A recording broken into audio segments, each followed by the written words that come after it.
नमस्कार, स्वागत है आपका हमारे चैनल पे। इस वक्त की बड़ी खबर आ रही है उत्तर प्रदेश से। उत्तर प्रदेश विधानसभा चुनाव के बीच में आयकर विभाग ने हवाला का पैसे का इस्तेमाल विधानसभा चुनाव में करने वाले ज्वेलर्स के ऊपर कसा है शिकंजा। आपको बता दें कि आज आयकर विभाग ने उत्तर प्रदेश के वाराणसी और जौनपुर में कई 10 से ज्यादा रेड कंडक्ट की हैं और ये रेड अभी तक यानी कि छानबीन जो है वो आयकर विभाग की तरफ से चल रही है। जो ज्वेलर्स, नामी ग्रामी ज्वेलर्स के घर पर आज आयकर विभाग ने रेड डाली है। जो ज्वेलर्स कुछ पार्टियों का समर्थन कर रहे थे और हवाला का पैसा उन पार्टी और पार्टी के लोगों को चुनाव प्रचार के लिए दिया जा रहा था और इस बात की जानकारी मिलते ही आयकर विभाग ने कल रात को ही टीम बना ली थी। जो बड़े अधिकारी हैं उन्होंने 10 से ज्यादा टीम बनाई और आज वो टीम इस तरीके से बड़े नामी ग्रामी ज्वेलर्स के घर पर रेड कर रही है। परिसरों पे भी रेड मारी गई है और पुराने 3 साल का डेटा भी चेक किया जा रहा है कि किस तरीके से हवाला का पैसा इस बार उत्तर प्रदेश के विधानसभा चुनाव में लगाया जा रहा है। अब मुश्किलें बढ़ने वाली हैं उन लोगों की जो कि उत्तर प्रदेश चुनाव के दौरान इस हवाला के पैसे का इस्तेमाल कर रहे थे और जिन लोगों को और जिन पार्टियों को इन ज्वेलर्स, नामी ग्रामी ज्वेलर्स ने पैसा दिया है, अब उनकी मुश्किलें खड़ी होने वाली हैं। आपको बता दें कि जहां एक तरफ जो सूत्रों के हवाले से खबर आ रही है, जहां एक तरफ आयकर विभाग के अधिकारियों ने इस पूरी रेड को लेकर अभी कोई जानकारी सामने नहीं रखी है, तो वहीं दूसरी तरफ सूत्रों की खबर से, सूत्रों के हवाले से ये बड़ी खबर आ रही है कि एक तरफ जहां हवाला के पैसे का इस तरीके से इस्तेमाल विधानसभा के चुनावों में कुछ पार्टियां कर रही थी और पुराने सालों में भी कुछ लेन देन हुए हैं जो कि करोड़ों रुपए से ज्यादा हैं और इसी बात की जानकारी के लिए और अब और भी ज्यादा जो डिटेल है वो निकाली जा रही है और यही बड़ा कारण है कि सवेरे से रेड चल रही है और अभी भी अधिकारी परिसरों में मौजूद हैं और जो छानबीन है वो लगातार जारी है आयकर विभाग की तरफ से। उत्तर प्रदेश में एक तरफ चुनाव का बिगुल बज चुका है, वोटिंग होने वाली है उत्तर प्रदेश में, तो वही ये चीजें निकलकर सामने आ रही हैं क्योंकि आयकर विभाग अब पूरी तरीके से सक्रिय हो चुका है उन लोगों के लिए जो कि हवाला के पैसे को उत्तर प्रदेश चुनाव के दौरान अपने प्रचार में इस्तेमाल करने वाले थे और अब उन लोगों की मुश्किलें खड़ी होने वाली हैं जिनका नाम हवाला के इस पैसे में और ज्वेलर्स की उन लिस्टों में निकलकर सामने आने वाला है, जिनको लेकर अभी से जांच कर रही है आयकर विभाग की टीम। आपको बता दें कि आयकर विभाग की टीम ने जो आज बड़े नामी ग्रामी ज्वेलर्स के और घर और परिसर, दुकान और परिसरों पे जो रेड डाली है, इससे पहले आयकर विभाग ने नोएडा के सेक्टर 50 में एक और रेड मारी गई थी जो कि आईपीएस, पूर्व आईपीएस अधिकारी का घर था और वहां पर जब आयकर विभाग की तरफ से रेड डाली गई तो काफी ज्यादा इंफॉर्मेशन, दस्तावेज आईपीएस अधिकारी राम नारायण सिंह के घर से मिले और काफी ज्यादा दस्तावेज ऐसे मिले और सबूत मिले और उसके आधार पर ही आज ये जो नामी ग्रामी ज्वेलर्स हैं इनके घर और दुकानों पर आज रेड डाली गई है। यानी कि अब मुश्किलें खड़ी होने वाली हैं उन विपक्षी पार्टियों की और उन तमाम पार्टियों की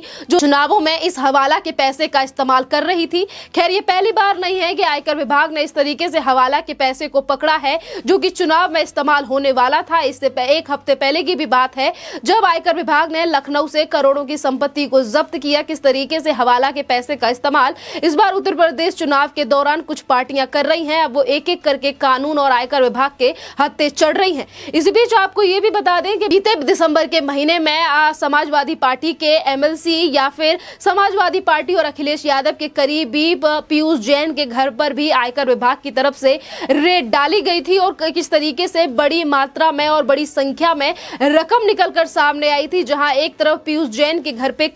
177 करोड़ रुपए की नकदी मिली थी और तो वहीं दूसरी तरफ एमएलसी पुष्प जैन की घर से भी काफी चीजें बरामद हुई, जिसको लेकर अब सभी समाजवादी पार्टी के ऊपर काफी ज्यादा निशाना देश और प्रदेश की जनता की तरफ से साधा गया। तो ये बड़ा सवाल है कि किस तरीके से जो पार्टियां हैं इस बार चुनाव जीतने के लिए हवाला के पैसे का इस्तेमाल कर रही हैं और अगर एजेंसियों की तरफ से ये रेड कंडक्ट की जा रही है, देश के सामने लाया जा रहा है कि किस तरीके से नामी ग्रामी जो लोग हैं वो बाहर से विदेशी फंडिंग और जो देश की जनता की मेहनत की काढ़ी कमाई है उसे किस तरीके से चुनावों प्रचार में लगा रहे हैं। और आज एजेंसियां एक एक करके हर जगह पर रेड डाल रही हैं, चाहे फिर वो मुंबई हो, उत्तर प्रदेश हो, हर जगह से इस तरीके से नाम निकलकर सामने आ रहे हैं और लोगों के नाम भी सामने आने वाले हैं। जैसे ही आयकर विभाग की टीम की ये पूरी जांच खत्म होगी, अधिकारियों की तरफ से भी पूरी डिटेल जनता के सामने रखी जाएंगी कि कितने वो लोग हैं और कौन सी वो पार्टियां हैं जिन्होंने इस हवाला के पैसे का इस्तेमाल करना था चुनाव के दौरान और कितना पैसा ये पार्टियां ले चुकी है। खैर, ये आना तो ये बात तो अभी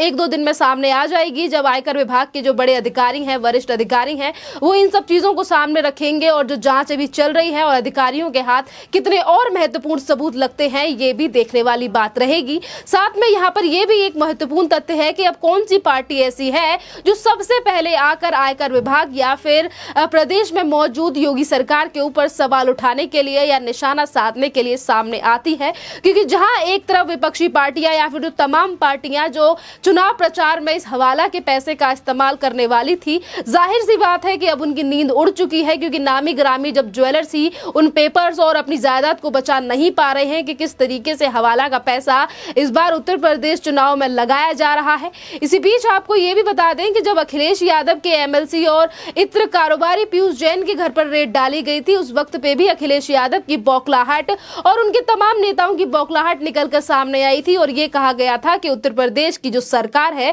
यानी कि योगी सरकार, आयकर विभाग के ऊपर दबाव बना रही है और इसीलिए ये कार्यवाही की जा रही है। अभी तो वेस्ट बंगाल जैसा हाल उत्तर प्रदेश में होना बाकी है। अभी तो काफी और एजेंसियां हैं जो कि उत्तर प्रदेश के चुनावों में आने वाली हैं और ऐसा बयान दिया गया था समाजवादी पार्टी के प्रमुख अखिलेश यादव की तरफ से। यानी कि जो बौखलाहट थी अखिलेश यादव की किस तरीके से सामने आई। और आपको बता दें कि जिस तरीके से आयकर विभाग की तरफ से लगातार बड़ी बड़ी रेडें उत्तर प्रदेश के उन बड़े वरिष्ठ लोगों के ऊपर, चाहे फिर वो ज्वेलर्स हो, नाम प्रसिद्ध या फिर बिल्डर हो, एसीई यानी कि उनके जो बड़े मालिक है अजय चौधरी, इन जैसे लोगों के ऊपर भी रेड डाली गई। और जहां पर एक तरफ जहां पे हवाला के पैसे को लेकर संदेह बना हुआ है, जिसको लेकर डिटेल अभी सामने आने वाली है, तो वहीं साथ में कई और खुलासे हो सकते हैं इनकम टैक्स डिपार्टमेंट को लेकर कि किस तरीके से टैक्स के किस तरीके से मामले और टैक्स कर बचाया गया। इन चीजों को लेकर भी ये लोग फंसते हुए नजर आ रहे हैं। क्योंकि अगर हम अजय चौधरी की भी बात करें तो उस वक्त भी इसी तरीके के घोटाले निकलकर सामने आए थे कि अजय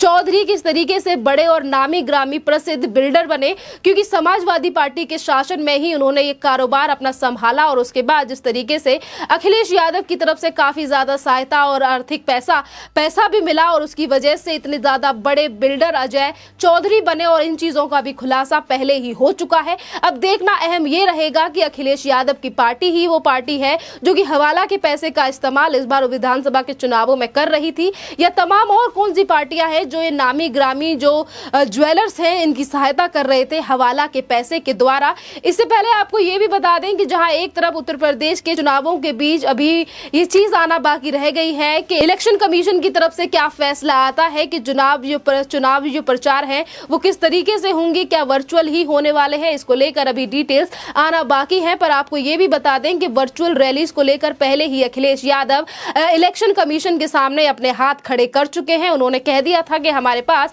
फंड नहीं है, हमें नहीं पता कि वर्चुअल रैली का मतलब क्या होता है। तमाम बयान हैं जो आज सोशल मीडिया पर अखिलेश यादव के घूम रहे हैं। तो ज्यादातर जो आज देश प्रदेश की जनता का जो संदेह है वो समाजवादी पार्टी की तरफ ठहरता हुआ नजर आ रहा है कि अखिलेश यादव की ही पार्टी यानी कि समाजवादी ही वो पार्टी है जिनकी ये सारे जो ज्वेलर्स है वो मदद कर रहे थे और हवाला का पैसा समाजवादी पार्टी को दिया जा रहा था। आज इसी तरीके की चीजें सोशल मीडिया पर प्रदेश की जनता जो है वो सवाल पूछ रही है, क्या वो अखिलेश यादव ही थे? क्योंकि जहां एक तरफ अखिलेश यादव ने हाथ खड़े कर दिए कि हमारे पास इस बार विधानसभा चुनाव के लिए पैसे नहीं है, क्योंकि जिस वक्त पर इलेक्शन कमीशन की तरफ से ऐलान किया गया उत्तर प्रदेश चुनाव की डेट्स को लेकर के किस दिन वोटिंग उत्तर प्रदेश में कितने चरण में होनी है, उसी दिन अखिलेश यादव का बयान सामने आया था। उन्होंने कहा था कि हमारे पास ज्यादा फंड नहीं है और इलेक्शन कमीशन के सामने हाथ खड़े कर दिए थे अखिलेश यादव ने। पर उसके बावजूद भी जिस तरीके से 300 यूनिट फ्री बिजली से लेकर तमाम जो बड़ी स्कीम्स हैं, आज वो अखिलेश यादव उत्तर प्रदेश की जनता को बार बार पे बड़े वादे कर रहे हैं। तो यही बड़ा कारण है और यही चीज है और यही बड़ा कारण है कि आज प्रदेश की जनता अखिलेश यादव के ऊपर निशाना साधती हुई नजर आ रही है कि जब अखिलेश यादव की सरकार थी तो उस वक्त पर अखिलेश यादव ने जनता के लिए कुछ नहीं किया। और आज अखिलेश यादव एक तरफ कहते हैं कि उनके पास फंड नहीं है, तो दूसरी तरफ अखिलेश यादव उत्तर प्रदेश की जनता को लॉलीपॉप देने का काम कर रहे हैं। कभी वो बोलते हैं कि साइकिल से मरने वाले के लिए 5 लाख रुपए समाजवादी पार्टी देगी अगर उनकी सरकार सत्ता में इस बार आती है, तो वहीं कहा जाता है कि सांड से मरने वाले व्यक्ति के लिए 5 लाख समाजवादी पार्टी की तरफ से दिया जाएगा। क्या जितनी बड़ी जो रकम है समाजवादी पार्टी देने की बात कर रही है, क्या वो हवाला का पैसा है? क्या वो वही पैसा है जो आज नामी ग्रामी ज्वेलर्स हैं वो विधानसभा चुनाव में इस बार लगाने वाले थे? जैसे ही इस पूरे मामले पर डिटेल सामने आती है कि कौन सी वो पार्टी थी और किस तरीके तरीके से आयकर विभाग इस पूरी जानकारी को सामने रखता है, हम आपको जरूर देंगे। खैर, इस टॉपिक पर आपका क्या कहना है, आप हमें कमेंट करके जरूर बताइए। धन्यवाद।